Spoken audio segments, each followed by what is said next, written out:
Welcome into November, everyone. It's November 1990, and we're getting our feed wagon loaded here so we can get our cattle fed.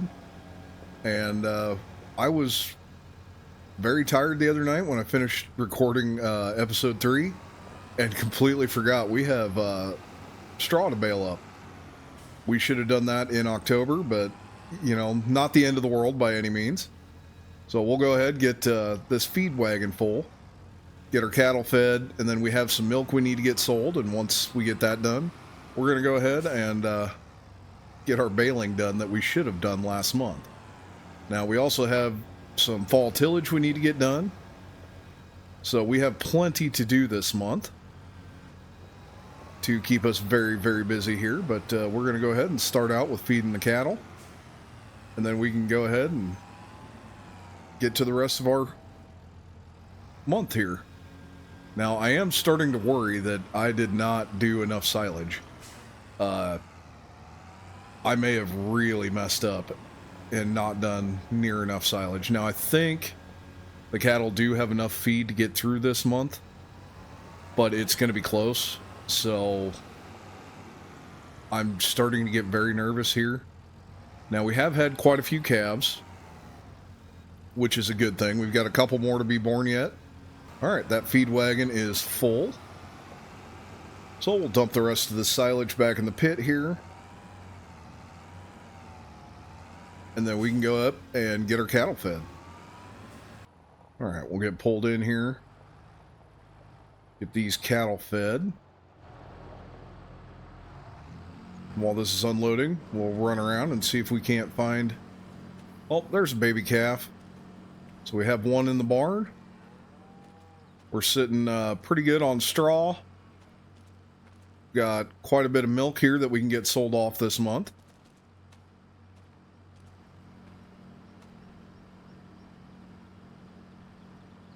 So this is a female Holstein. She was just born this month.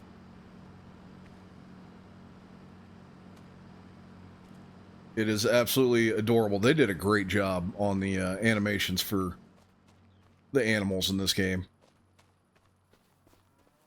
Oh, let's see. Unfortunately, they are really, really hard to see in this tall grass. There's another one. About stepped on him. So that is a bull calf there, 3 months old. So for the bull calves, we will raise them as fat cattle and sell them as fat cattle. So they will get sold off right around the 2-year-old mark. So we will keep all the females to increase our herd size. But all of the bull calves that are born, they will be sold off for profit as meat cattle. So here's another little bull calf. See, he's doing absolutely fantastic. 1 month old. So we'll go ahead, jump the fence, and we can get the feed wagon unhooked here and run the milk trailer into town, get that milk sold. So we're in November. That means no more selling for our garden. It's done for the year. So we did lose that income stream, which definitely kind of sucks, but, you know, that's the way it goes. Arable gardens do not produce in the winter months. All right, so we have 2,432 liters, which comes out to 641.68 gallons. So we'll run this into town, get this sold. Once I see how much we get for the milk, I'll double check, make sure we're not getting too much money for the price. Keep everything correct for the year 1990 here, and then we can move on to baling. Definitely got a lot of straw to bale up, got a lot of fall tillage to do. So no shortage of work this month, that is for sure. All right, we got $1,670. That is definitely too much. So we will have to adjust that price down. It should be closer to $960. So we'll go ahead and get that adjusted here. All right, so I took $707 off. That should be a lot closer to the correct price. So that's, one of those instances where with the price fluctuation in the base game, we must be hitting into, we're a higher month here for value. So no big deal. Got it adjusted, so we're sitting at $82,215. I'm very, very happy with that. So I think we definitely overspent our first year, but I think I've kind of got it reined in enough now that we can stabilize, and hopefully if we do lose money, it's not, quite so fast. And maybe we can even start turning a profit at some point here. All right, we got the milk trailer backed in a lot straighter this time. So we'll take the feed wagon back down to the home place here, get it unhooked, hook up to the baler, and get all of that straw baled up. I'm not sure how many straw bales we'll end up with, and to be completely honest, I have no idea how many bales we would end up with off that field in reality. So we're just going to kind of take whatever it gives us. This will be one of those instances, how do you figure that up? Because the way it's done around here, you're not dropping a swath out the back of the combine. You're using a mulcher, mulching up the corn stalks, raking it. How good's your mulcher? How good is your rake picking up stalks?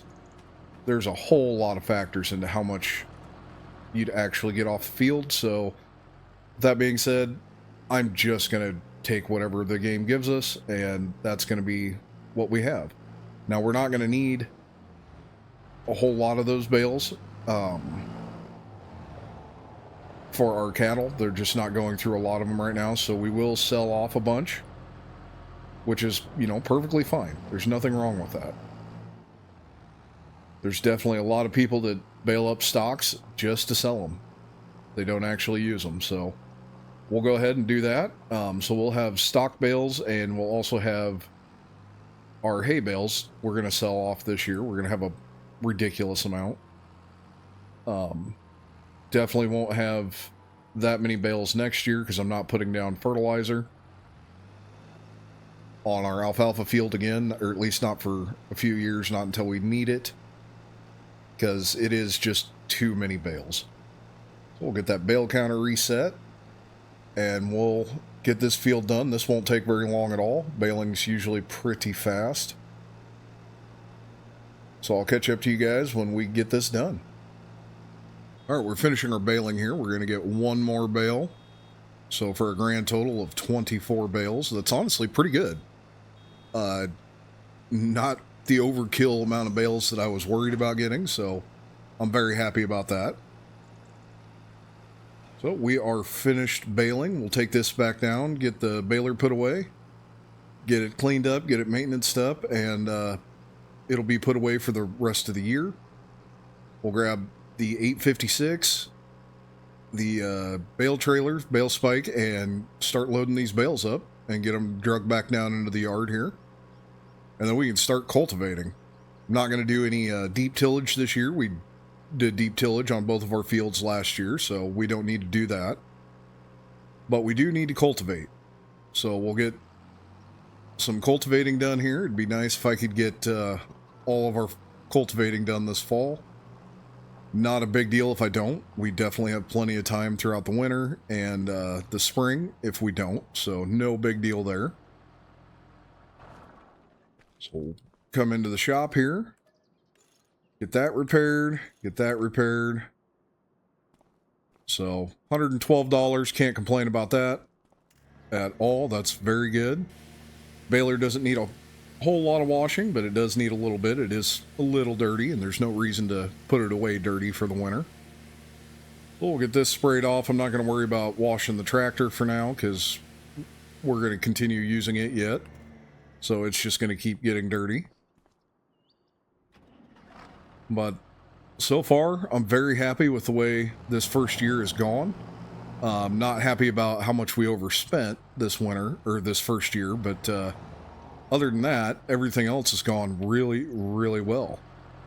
So we'll get this backed all the way into the shed here. And then we can start picking up bales.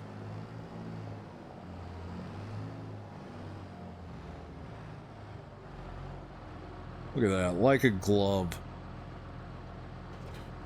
So we'll throw this back on the feed wagon, and I don't think we'll need to unhook it from the feed wagon the rest of the winter, to be honest. Probably not until we start mowing our alfalfa. So I'll grab the 856, we'll get the bale spike on the front, get that trailer picked up, and we can start picking up our stock bales here. Alright, well, I went down to the co-op, picked up the fertilizer cart here, got it loaded with the rest of the fertilizer we had in the shed. And now we're going to go ahead and spread fertilizer on our corn stalk ground. And when we're done with this, we're going to get the 4786 out and hook it up to our manure spreader and our slurry spreader and see how far we can get in our big field with those by using those.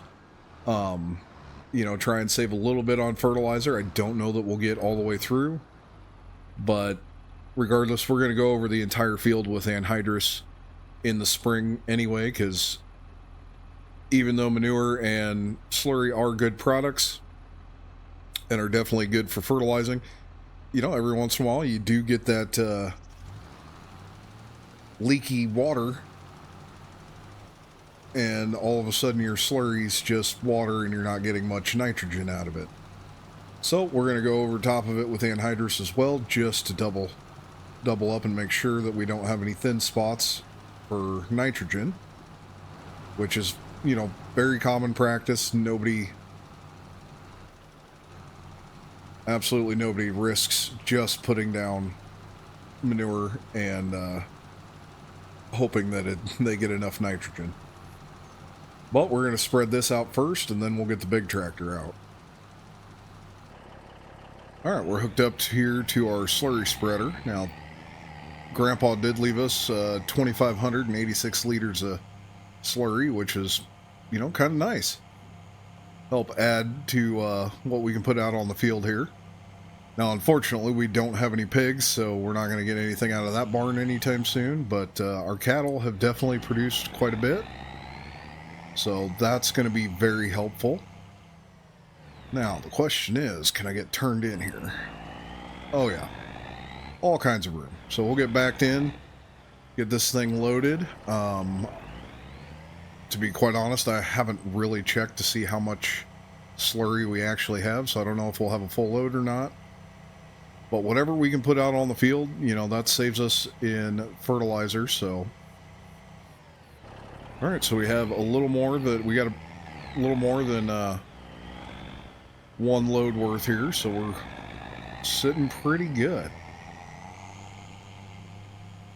But we'll head out to the field, get this going, and see how far we get. I have no idea how far 25,000 liters of slurry will get us, but it should get us a ways, I would think.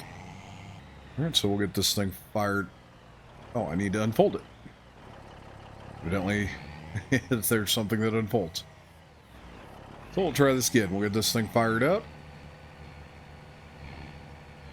And we can get to spreading. We're not going to spread real fast, but it's working out quite well. So we'll get this spread out on the field here, see how far we end up going. It is going down pretty fast, so I don't think we're going to get a whole lot of this field done, but every little bit counts. And we want to get this done before we do our cultivating, because since we're top dressing like this, we want to make sure that we get this worked into the ground and actually get that nitrogen value out of it. Otherwise, it'll just run off when the snow melts in the spring.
about to run out of slurry here on our first full tank.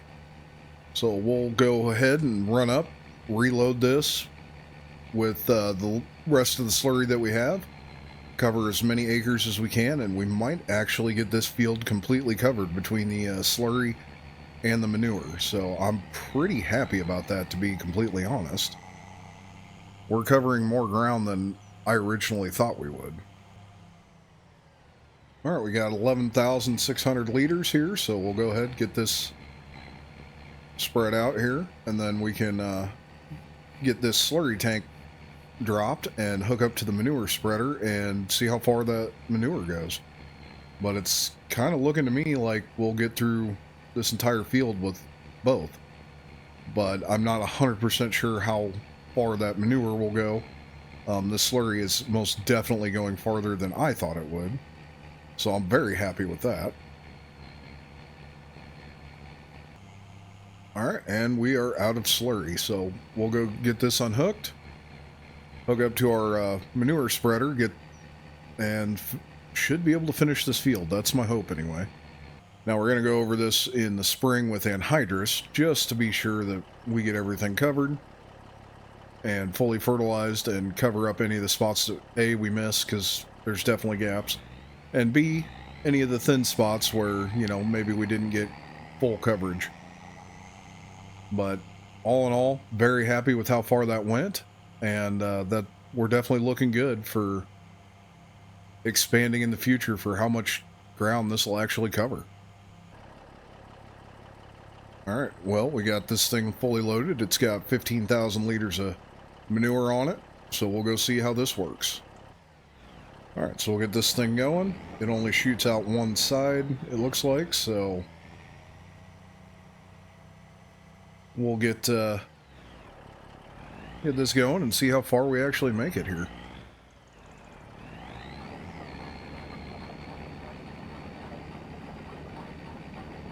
Now, is this tractor overkill for this spreader? Absolutely. Do I care? No. I love this tractor, so I'm going to use it anytime I can, even if I don't really need it. All right, we're coming up to the end here. We're about out of manure. And perfect. So there's a couple end rows I didn't get done. I'm not going to worry about those. We'll hit those when we put anhydrous on in the spring. So I'll get this unhooked. We'll get the cultivator out and start cultivating. All right, we got the cultivator hooked up here, so we'll get this field all cultivated up nice. And once we get this field done, we'll move down to the field at the home place there, down in the bottom. And we can get all of the manure and slurry that we put out knifed into the ground, worked into the ground, and hopefully not lose too much of our nitrogen. Alright, and this field is finished. So we'll get folded up and head into our big field, get that cultivated. And I don't know if we'll get it done today yet or not. It's 1 o'clock in the afternoon, so we should have plenty of time to get this done. But if we don't, it's no big deal. Now, next month is December, and I have contracted 1 load of corn and 1 load of soybeans to be sold in December, so that's something we'll have to take care of next month as well. And that'll leave us a load of each left, and I think a little bit more. I'll have to look back at my book and see, how much we actually have. But so far, everything is going absolutely fantastic. So we'll run a few more hours here, see if we can get done before it gets dark. Now in November, it does start getting dark around 4 o'clock, so don't know if we'll get done in the daylight or not, but if not, there's always next month or sometime in the spring. Alright, well, it's 2 o'clock, and we're officially done with our cultivating. Got both fields completely cultivated, so actually ended up farther along than I thought I would be. So we'll take this back to the yard, get it cleaned up, get it maintenanced, all greased up, same with the tractor, And that'll probably be it for the month of November. Pretty good day. We got a lot done, so I'm very happy. Now in December, we'll have grain that we need to get sold, and maybe pick up some goats. Haven't decided yet. We'll see, what our profit is here. Or I guess not profit, but we'll see what we get paid here for our 2 loads of grain, and maybe we'll pick up some goats. All right, welcome to December of 1990. It's time to sell off a load of corn. Already got the truck loaded, so we'll go ahead, fire this up. We'll take it down to the co-op and get this load sold. Well, we've got 749 bushels on, and we're selling it at $2.28 a bushel. So that's going to come out to $1,709. So pretty good payday. Not too disappointed in it. I mean, it's definitely not, the $1 million payday like I'm always reaching for in my other series, but I'll take it. For the year 1990, not bad for one load. We still have another load and a partial left for our corn, and we still need to sell a load of beans this month yet. And I'll check on prices while I'm down here, see if what our futures prices are looking like, and see if we want to lock in a price coming up here, sometime this next summer. But for now, we'll just get this hauled down here. We need to get our beans hauled down as well, and we have milk that needs to be sold. So we have quite a bit to get sold here in the month of December. No field work to be done, and some goats to go pick up.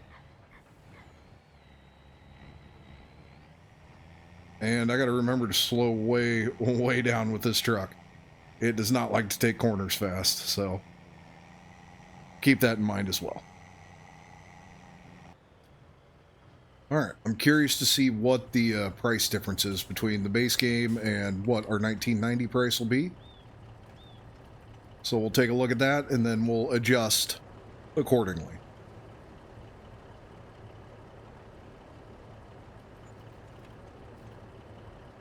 Alright, that is $16,000 too much. Oh, good lord. Let's fix that. Alright, that's a little better. $1,709. So we're at $77,966. We're sitting pretty good. We're still moving in the wrong direction, but that's okay. That's kind of planned. And if you guys remember right, in the first episode, I way overspent on our lime and fertilizer and even seed. So really, we're not sitting that bad. The only input cost we're going to have this year is maintenance and our anhydrous. Otherwise, everything else is already paid.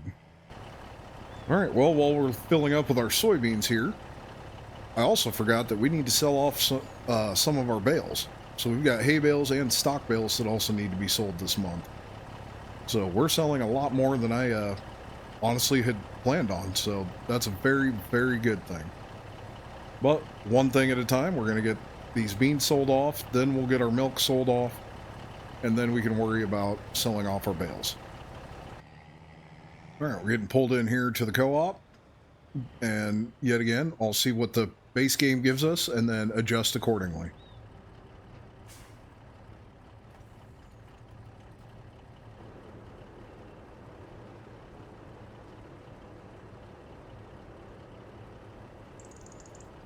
$25,000. That's way too much. It should be $4,499. So we had 749 bushels at $6 a bushel, comes out to $4,499.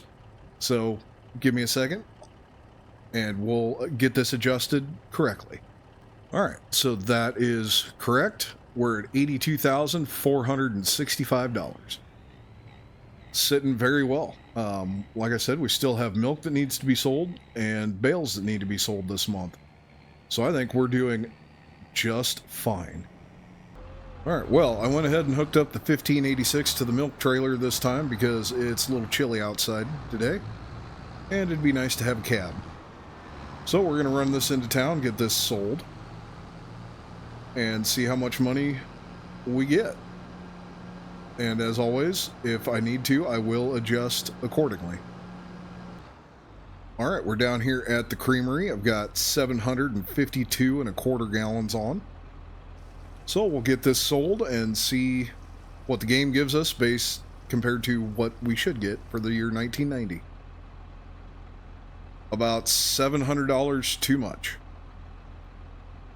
So I'm going to go ahead and take $700 off and we'll be good. All right, so that puts us at $83,811. I'm very, very happy with where we're at. This is going quite well. So the next thing we need to do is get our bales sold. So we'll get this run back home, get this unhooked. We'll grab the 856 and get the bale trailer loaded so we can get some hay bales and stock bales sold here. All right, I got 14 bales loaded up here. Now I looked up hay bales. The average bale weighs between 1,000 and 1,500 pounds. And since we're doing the 150 centimeter bales, I'm going with the 1,500 pounds. So in 1990, the average cost of a quality hay bale was between $100 and $135. So I split the difference. We're going with $117.50. So these 14 bales come out to 10.5 tons. And at $117.50, the total sale price is $1,234. So that is how much we're making off this load of hay. We're going to go get this sold off. And like everything else, we'll see what the base game gives us and then adjust accordingly. All right, we're getting pulled in here to the animal dealer, so we'll get these bales sold off and see how much we need to adjust price.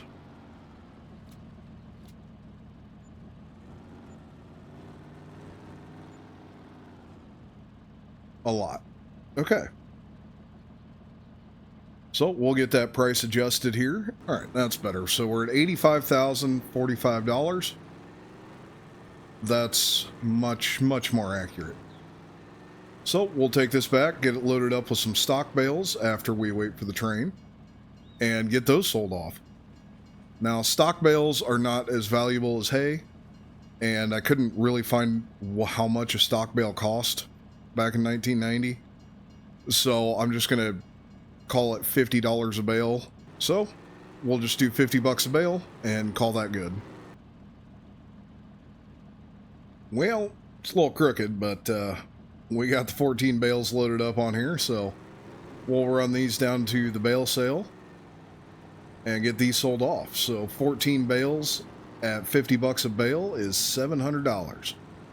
So we'll see what we get at the bale sale and then adjust accordingly. All right, we're pulling into the bale sale here. Get these bales sold off. And yeah, we definitely made way too much. Oh my goodness. So we will get that taken care of and adjust accordingly. All right, so we got that adjusted properly there. So we're at $85,745. I'm feeling really, really good about where we're at. So we're going to head back. I'm going to go ahead and load the barn up full of straw. That way it's completely full. And whatever straw bales we have left are how many we're going to be able to sell this year. All right, well, we got our Longhorn cattle trailer hooked up to the tractor. I'm not really sure why, but it won't hook up to the pickup. So we're going to run down to the animal dealer and we're going to pick up some goats to put in our goat barn. I'm tired of waiting and I feel comfortable with where our money is at that we can afford to buy a couple of goats and get those on the farm. So that's what we're going to do. Unfortunately, we have to use the 856 because for some reason this won't hook up to the pickup. I don't understand why. So we're going to make the long trip at 19 miles an hour down to the animal dealer. All right, well, I made it down here to the animal dealer, and we've bought 10 goats and 1 ram. So looking up the price for goats was not easy. They really didn't keep track of those numbers back in the day. So the what I found, it showed the national average was $80 a head, so that's what I did. So that these cost us $880, and if we take a look, you can see just how adorable they all are. So we'll get these guys run back to the home place here, get them into our goat barn, and at some point they will eventually start to produce goat milk. And I'm very excited about that. That'll give us another product to sell on the farm. So I think we're sitting absolutely wonderful financially. We've got our spending under control. We're starting to sell products and make money. So I think we're trending in the right direction. Very happy with this. So we're going to go ahead and call this an episode. So if you guys like what you see, please make sure you like, subscribe, and hit that notification bell so you never miss an episode.